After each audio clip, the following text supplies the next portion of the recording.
بسم اللہ الرحمن الرحیم۔ اللہ کے حقوق و اختیارات میں شرک۔ Post number 1۔ شرک کی ایک قسم اللہ تعالیٰ کے حقوق و اختیار میں شرک کرنا ہے۔ اللہ تعالیٰ نے ہمیں پیدا کیا اور زندگی کا سارا سامان صرف اسی نے ہی عطا کیا۔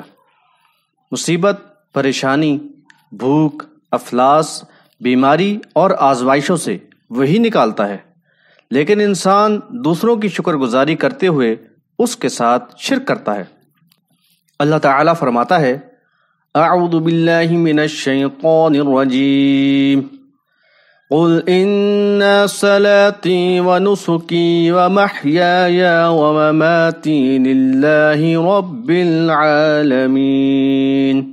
سورۃ الانعام آیت نمبر 162۔ ترجمہ: کہہ دو کہ بے شک میری صلاح، میری قربانی، میرا جینا اور مرنا سب اللہ رب العالمین کے لیے ہی ہے۔ بتایا گیا کہ ایک انسان کی زندگی بھر کا ہر عمل صرف اللہ کے لیے ہے۔ جو کچھ بھی وہ عبادات کرتا ہے وہ صرف اللہ تعالیٰ کے لیے ہوتی ہیں، جیسا کہ نبی صلی اللہ علیہ وسلم نے ہمیں تشہد میں بیٹھ کے پڑھنا سکھایا: التحیات للہ والصلوات والطیبات۔ ترجمہ: اللہ ہی کے لیے ہیں میری قولی عبادتیں، میری جسمانی و میری مالی عبادات۔ بحوالہ بخاری کتاب الاذان، باب التشہد فی الآخرہ۔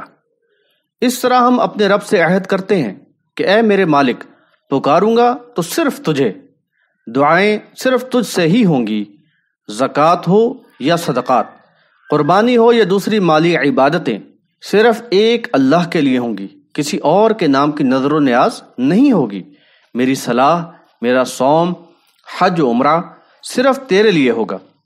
سورۃ الفاتحہ آیت نمبر 4۔ ایاک نعبد و ایاک نستعین۔ ترجمہ: اے اللہ، ہم صرف تیری ہی عبادت کرتے ہیں اور تجھ ہی سے مدد چاہتے ہیں۔ بندگی بمعنی غلامی، کہ ہم اللہ کے غلام ہیں، اپنی مرضی چلانے کا ہمیں کوئی حق نہیں، بلکہ جو کام جس طرح بیان کیا گیا ہے اسی طرح کیا جائے گا۔ سورۃ الانعام آیت نمبر 57۔ ان الحکم الا للہ۔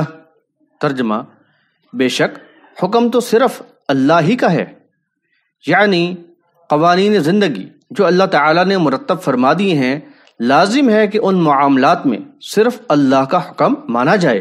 اللہ تعالیٰ کے علاوہ کسی کا بنایا ہوا دین یعنی طریقہ زندگی اپنا لینا شرک قرار دیا گیا ہے۔ الغرض، اللہ تعالیٰ کا یہ حق ہے کہ اب اس کے علاوہ نہ کسی کو پکارا جائے، نہ کسی سے دعا کی جائے، قربانی ہو یا نظر و نیاز صرف اللہ کے نام کی ہو، طریقہ زندگی صرف وہی اپنایا جائے جو اللہ کی طرف سے نازل کرتا ہے۔ اب جب کسی نے اللہ کا حق اس کے کسی بندے کو دیا تو اس نے اسے اللہ کے اس حق و اختیار میں شریک کر دیا۔ اب ہم ان موضوعات کو تفصیلی بیان کرتے ہیں۔ دعا اور پکار کا شرک۔ نبی صلی اللہ علیہ وسلم نے فرمایا: ان الدعاء هو العبادہ، ثم قرأ وقال ربکم ادعونی استجب لکم۔ بحوالہ سنن ابن ماجہ کتاب الدعاء، باب فضل الدعاء۔ ترجمہ: دعا ہی تو عبادت ہے۔ پھر یہ آیت پڑھی: وَقَالَ رَبُّكُمُ ادْعُونِي أَسْتَجِبْ لَكُمْ إِنَّ الَّذِينَ يَسْتَكْبِرُونَ عَنْ عِبَادَتِي سَيَدْخُلُونَ جَهَنَّمَ دَاخِرِينَ۔ سورہ مومن آیت نمبر 60۔ ترجمہ: اور تمہارے رب نے فرمایا، مجھے پکارو، میں تمہاری دعا قبول کروں گا۔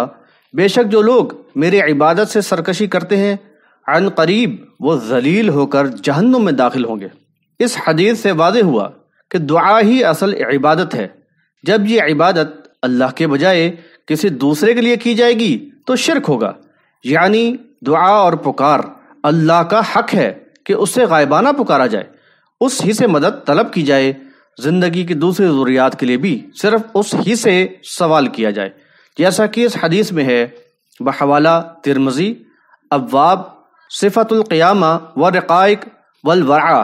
ترجمہ: عبداللہ بن عباس رضی اللہ تعالی عنہما کہتے ہیں کہ میں ایک دن رسول اللہ صلی اللہ علیہ وسلم کے ساتھ سواری پر پیچھے تھا۔ آپ نے فرمایا، اے لڑکے، میں تمہیں چند اہم باتیں بتلا رہا ہوں، تم اللہ کے احکام کی حفاظت کرو، وہ تمہاری حفاظت فرمائے گا۔ تو تم اللہ کے حقوق کا خیال رکھو، اسے تم اپنے سامنے پاؤ گے۔ جب تم کوئی چیز مانگو تو صرف اللہ سے مانگو، جب تم مدد چاہو تو صرف اللہ سے مدد طلب کرو، اور یہ بات جان لو کہ اگر ساری امت بھی جمع ہو کر تمہیں کچھ نفع پہنچانا چاہے تو وہ تمہیں اس سے زیادہ کچھ بھی نفع نہیں پہنچا سکتی جو اللہ نے تمہارے لیے لکھ دیا ہے، اور اگر وہ تمہیں کچھ نقصان پہنچانے کے لیے جمع ہو جائے تو اس سے زیادہ کچھ نقصان نہیں پہنچا سکتی جو اللہ نے تمہارے لیے لکھ دیا ہے۔ قلم اٹھا لیے گئے اور تقدیر کے صحیفے خشک ہو گئے ہیں۔ لیکن آج یہ امت قبروں پر جھکی پڑی ہے، قبروں میں مدفون فوت شدہ شخصیات کو پکارا جا رہا ہے، ان سے دعائیں کی جا رہی ہیں، سوال ان سے کیا جا رہا ہے۔ سورہ فاطر میں اللہ تعالیٰ فرماتا ہے، وَمَنْ أَضَلُّ مِمَّنْ يَدْعُو مِن دُونِ اللَّهِ مَن لَّا يَسْتَجِيبُ لَهُ إِلَى يَوْمِ الْقِيَامَةِ وَهُمْ عَن دُعَائِهِمْ غَافِلُونَ وَإِذَا حُشِرَ النَّاسُ قَالُوا لَهُمْ أَعْدَاءً وَكَانُوا بِعِبَادَتِهِمْ كَافِرِينَ۔ سورۃ الاحقاف آیت نمبر 5 اور 6 میں اللہ تعالیٰ فرماتا ہے، ترجمہ، اور اس سے بڑھ کر گمراہ کون ہوگا جو اللہ کے علاوہ ایسوں کو پکارے جو قیامت تک اس کی پکار نہیں سن سکتے اور وہ ان کی دعاؤں سے بے خبر ہیں، اور جب قیامت کے دن انسانوں کو جمع کیا جائے گا تو وہ ان کی عبادت کا انکار کر دیں گے۔ اللہ تعالیٰ نے اس آیت میں اللہ کے علاوہ دوسروں کو پکارنے یا ان سے دعا کرنے کو ان کی عبادت قرار دیا، اور بتایا کہ قیامت کے دن یہ افراد جنہیں آج یہ لوگ پکار رہے ہیں وہ اس کا انکار کر دیں گے، کیونکہ وہ ان کی ان پکاروں دعاؤں سے بے خبر ہیں۔ سورہ فاطر آیت نمبر 14 میں فرمایا، إِن تَدْعُوهُمْ لَا يَسْمَعُوا دُعَاءَكُمْ وَلَوْ سَمِعُوا مَا اسْتَجَابُوا لَكُمْ وَيَوْمَ الْقِيَامَةِ يَكْفُرُونَ بِشِرْكِكُمْ وَلَا يُنَبِّئُكَ مِثْلُ خَبِيرٍ۔ ترجمہ، اگر تم انہیں پکارو تو وہ تمہاری پکار نہیں سن سکتے، اور اگر بالفرض وہ سن بھی لیں تو وہ تمہیں جواب نہیں دے سکتے، اور قیامت کے دن وہ انکار کر دیں گے تمہارے اس شرک کا، اور نہیں کوئی خبر دے سکتا تمہیں ایک پوری طرح خبر رکھنے والے اللہ کی مانند۔ واضح ہوا کہ اللہ تعالیٰ کے علاوہ کسی اور کو پکارنا اور دعائیں کرنا اس کی عبادت اور اللہ کے حقوق میں شرک ہے۔ سورہ یونس میں فرمایا، وَلَا تَدْعُوا مِن دُونِ اللَّهِ مَا لَا يَنفَعُكَ وَلَا يَضُرُّكَ فَإِن فَعَلْتَ فَإِنَّكَ إِذًا مِّنَ الظَّالِمِينَ۔ سورہ یونس آیت نمبر 106۔ ترجمہ، اور مت پکارو اللہ کے علاوہ ایسوں کو جو نہ تمہیں فائدہ دے سکتے ہوں اور نہ ہی کوئی نقصان، اگر تم نے ایسا کیا تو تم ظالموں یعنی مشرکوں میں سے ہو جاؤ گے۔ سورہ جن آیت نمبر 20، قُلْ إِنَّمَا أَدْعُو رَبِّي وَلَا أُشْرِكُ بِهِ أَحَدًا۔ ترجمہ، کہہ دو کہ میں تو اپنے رب ہی کو پکارتا ہوں، اس کے ساتھ کسی کو شریک نہیں کرتا۔ واضح ہوا کہ اللہ کے علاوہ کسی اور کو پکارنا، اس سے دعائیں کرنا اللہ کے حق میں شرک ہے۔ نبی صلی اللہ علیہ وسلم نے فرمایا، من مات وهو يدعو من دون اللہ نداء دخل النار۔ بحوالہ بخاری کتاب التفسیر القرآن، باب قولہ ومن الناس من يتخذ من دون اللہ اندادا یحبونہم کحب اللہ۔ ترجمہ، جو مرا اس حال میں کہ وہ پکارتا تھا اللہ کے علاوہ اس کے مد مقابل کو، جہنم میں داخل ہوگا۔